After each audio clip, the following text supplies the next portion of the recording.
am now pleased to re-welcome Governor Wilder to our Lifetime Achievement Award honoree. Well, thank you, Dean. The honoree needs no introduction, and I'm not going to take the time to introduce him to those of you who already know. I've been very fortunate to have known Bobby and his family for years, and his family is joining us likewise to witness this great occasion. As I referenced earlier, Bobby's work is undone. What he may have thought he's being awarded for is not so much what you have done, as what we likewise expect you to continue to do. And you do just that. I was very pleased when you joined me in the Senate. I was very pleased when you were elected to the Congress, and I'm very pleased to see you ascend to the chairmanship, as has been described by so many of us. You have a tough job, and I know what this award means to you. It means that you will use it to accelerate, to bring attention to those who need to hear and to see what we, the people, demand, what we, the people, need, and what you as an elected leader and indeed a leader can provide. So without further ado, I congratulate you and wish you the very best. Ladies and gentlemen, Congressman Bobby C. Scott. Thank you very much, Governor Wilder, for your very kind introduction and for your lifetime of service. I want to thank Dean Gooden and the Wilder School of Government and Public Policy. I see so many good friends on the screen. I see Judge Gregory, Dick Howard, John Brunel, who I work with on the Continentals Board, Bill Leidy I worked with when I was in the state Senate. I can't recognize people without mentioning my former chief of staff, Joni Ivey, who's on the screen, and of course my sister, Valerie Price. I want to thank everyone for joining us today, but I particularly want to congratulate the other awardees for their distinguished awards. Now, Governor Wilder has alluded to my reaction to a Lifetime Achievement Award.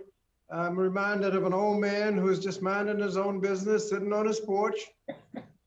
Passerby went by and said, "Sir, have you lived in this town all your life?" And he responded, "So far." So in that light, Governor Wilder, thank you for the award while I am still working.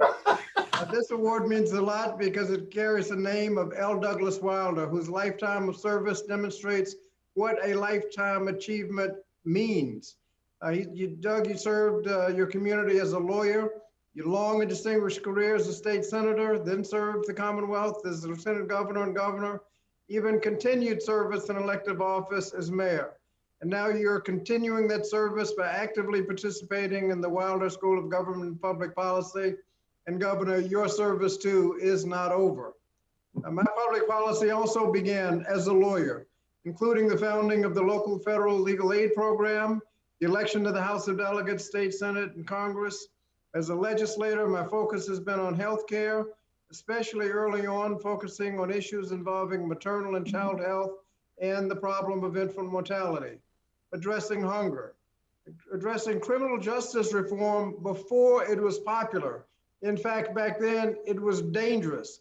Because if you did anything intelligent, you were always subject to that 30-second commercial accusing you of being soft on crime. And we're not just talking about wealth inequality, we're trying to do something about it.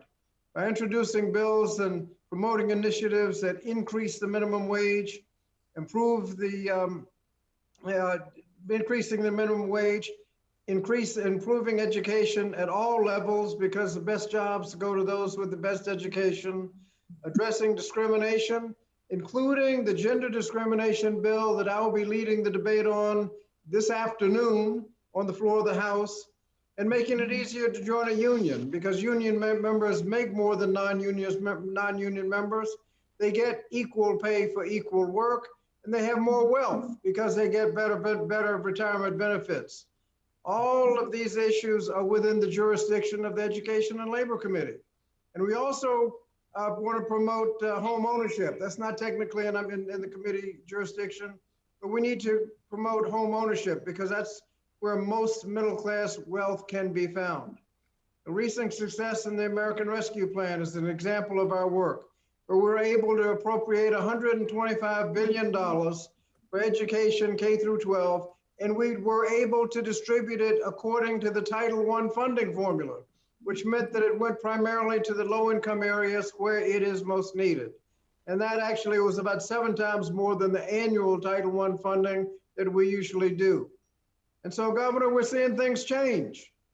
You remember when the death penalty bills would come to the floor in the state Senate, and you and Joe Gardland and I would cast 3 lonely votes against the bill.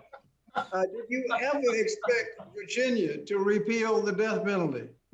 And so, Governor Wilder, our work goes on, and we both could respond to a Lifetime Achievement Award like that old man on the porch by saying, thank you for recognizing our work so far. So thank you, Governor Wilder. Thank you for the award, and keep up the good work.